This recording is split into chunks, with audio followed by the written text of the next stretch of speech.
An ethics report into former Representative Matt Gaetz is still under wraps this morning after an effort to release those findings was shot down last night. The House Ethics Committee report is shelved for now, but the future of the years-long investigation remains uncertain. The Florida Republican and short-lived Attorney General nominee has been accused of sexual misconduct and illicit drug use, among other allegations. Gaetz resigned from the House before the details from the committee ever came to light.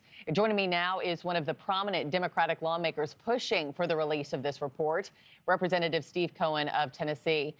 Congressman, good morning to you. First, just for starters, why do you feel like it's so important to release this report, especially now that he is neither a member of Congress nor the nominee for Attorney General?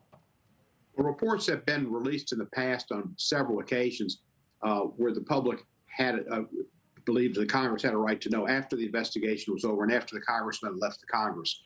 In this case, he called the report a witch hunt. That's a direct slap in the face at the committee and at the Congress.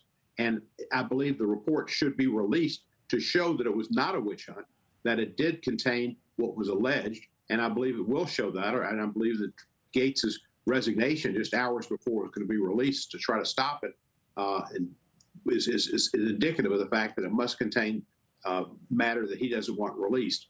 He will be named to a position in the Trump administration, and therefore it's important for the American people to know, did he accept a bribe? Did he take public monies and use it for improper purposes? Did he have sex with a 17-year-old girl? Did he do drugs on quite a few occasions, et cetera, et cetera? Those things should be known, and it's not a person who should be serving in our federal government administration. And that's obviously what's going to happen. So I think it's necessary to be released. Congressman McClintock of California was the only Republican to vote not to send it back to committee, but to have the proposal go forward. Released. Did that surprise you that he was the only Republican to come forward in voting in favor of release of the report?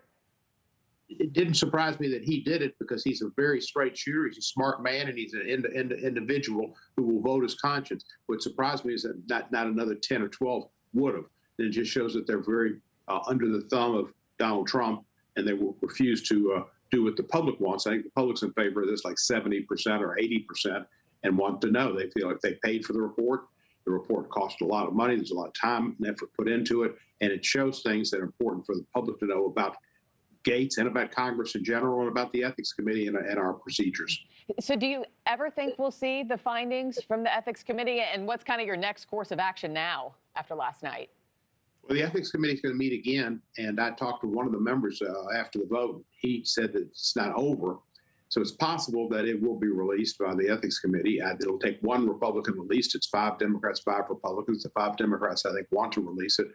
The 5 Republicans, they should find one that has the strength of Congressman McClintock to do what he believes is right for the public's knowledge.